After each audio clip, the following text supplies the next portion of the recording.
In the powerful intersection of gospel music and educational activism stands Professor Silvester Henderson, a force of nature whose influence reverberates through concert halls, lecture rooms, and sacred spaces alike.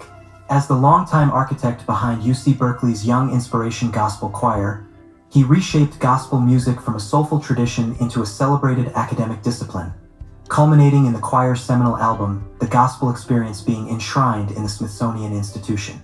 Professor Henderson's visionary leadership ignited change nationally and especially across California's academic institutions, from advancing keyboard studies at San Francisco State University to founding Los Medanos College's Gospel Choir Celebration Concert Series, drawing thousands in celebration of Black musical excellence. At Palma Seca Baptist Church, his dynamic stewardship built a globally recognized church music program, merging spiritual devotion with artistic mastery.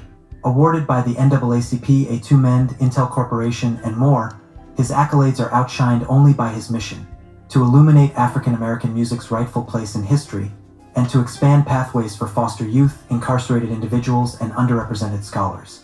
Tireless, brilliant, and deeply committed, Professor Henderson isn't just preserving a legacy. He's composing a future of harmony, justice, and unapologetic joy.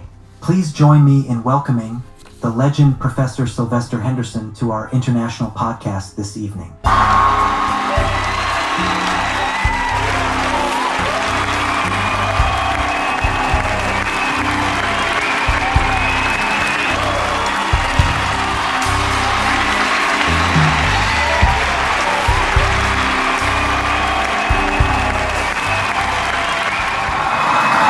Building a legacy in arts and education. Looking back on your career, what pivotal moments most shaped your legacy in the arts and education? Thank you once again for that wonderful introduction.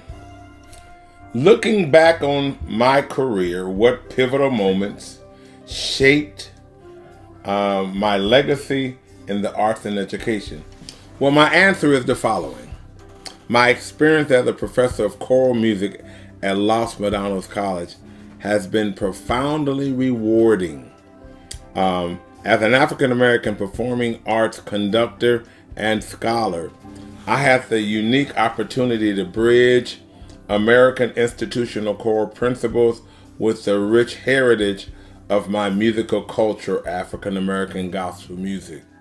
Throughout my tenure, I engaged in various musical genres, including classical music, popular music, light jazz, and African American gospel music, highlighting the diversity and depth of our musical tradition.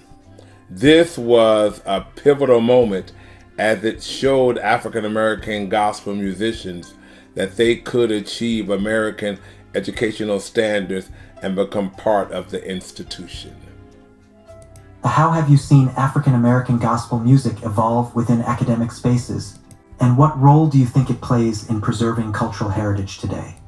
How have I seen African American gospel music evolve within academic spaces, and what roles do you think it plays in preserving cultural heritage today? Colleges and universities are beginning to develop degree programs centered on African American gospel music.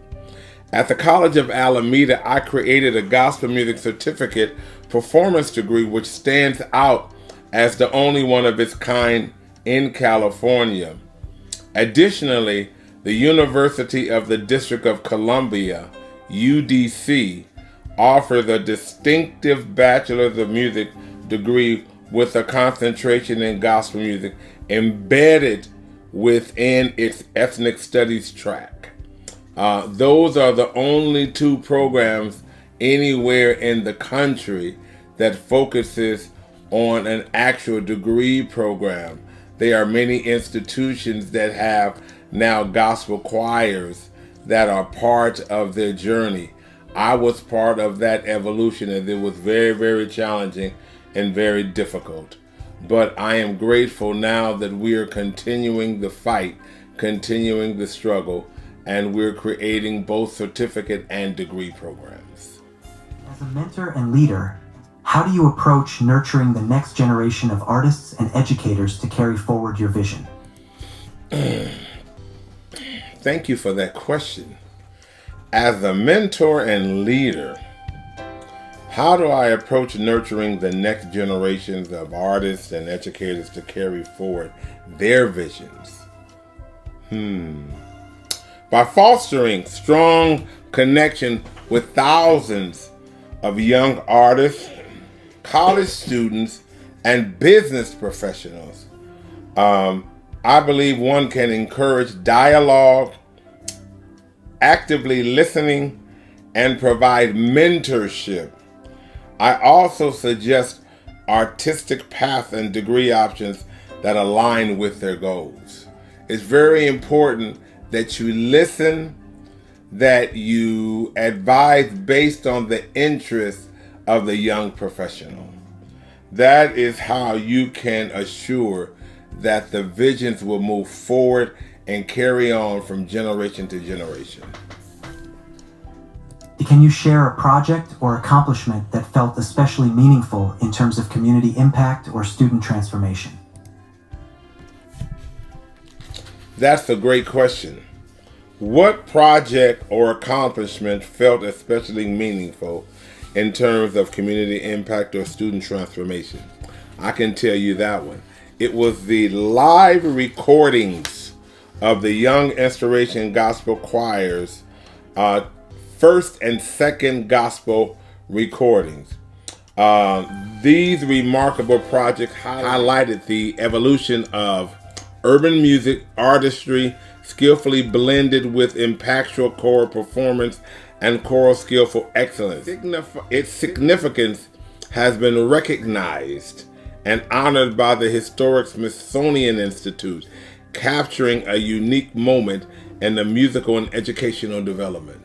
The first and second gospel experience recordings, especially the first one, reached international success. And for a university group that was diverse, the Young Inspiration Gospel Choir of the University of California at Berkeley made international history. They will live on forever, and that project will be there for thousands of years to come for folks to read about it and understand its impact on American history and American higher education. What advice would you give to emerging educators and creatives hoping to leave a lasting legacy of their own?